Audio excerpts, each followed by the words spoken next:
Hello बच्चों, चलिए प्रश्न में देखते हैं। प्रश्न में कह रहा है कि यदि ई स्टार ए बराबर ए स्टार ई बराबर ए, तब ई कहलाता है। और इसके लिए विकल्प दिया गया तत्समक अवयव, प्रतिलोम अवयव, ए और बी दोनों, और इनमें से कोई नहीं डी विकल्प में।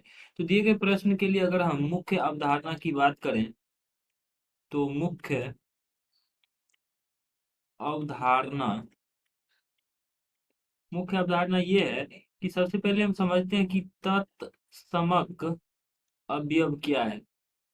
तो तत्समक अवयव तो तत्समक का अवयव वो होता है जिसको उस समुच्चय के किसी अवयव x में जोड़ने, घटाने, गुना, भाग या कोई भी गणितीय क्रिया करने पर x ही प्राप्त होता है। अगर हम गणित की भाषा में लिखें तो जैसे मान लीजिए ई स्टार एक्स बराबर एक्स स्टार ई बराबर ई होता है।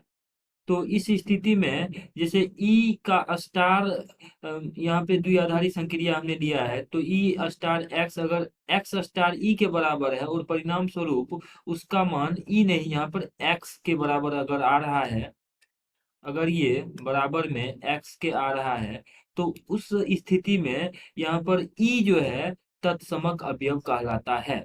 ये हमारे पास तत्समक अवयव की परिभाषा होती है।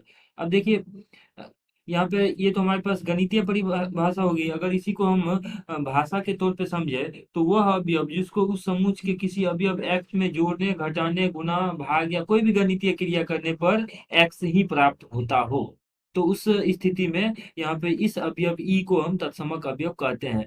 अब देखिए, यहाँ पर जो गणित मतलब यहाँ पर जो संबंध दिया गया है, ई स्टार ए बराबर ए स्टार ई है बराबर ए है। अर्थात यहाँ पर ए के साथ स्टार यहाँ द्विआधारी संक्रिया दिया गया है ई स्टार ए, जो कि बराबर है ए स्टार ई के, और परिणाम स्वरूप इसका मान ए ही के बराबर है। तो यहाँ पर ई जो है, इसीलिए लिखेंगे ई एक तत्समक अवयव है। तो यहाँ पर ई जो है एक तत्समक अवयव है। और प्रतिलोम अवयव तो ये होने चाहिए, यहाँ पे एक तत्समक अवयव है। और ये प्रतिलोम अवयव नहीं हो सकता है, क्योंकि प्रतिलोम अवयव में या तो इसका उल्टा चिन्ह होना चाहिए किसी भी ऑपरेशन में, या प्रतिलोम इस तरीके से होना चाहिए। ऐसा कोई भी यहाँ पर नहीं हो रहा है गणितीय अभिक्रिया में।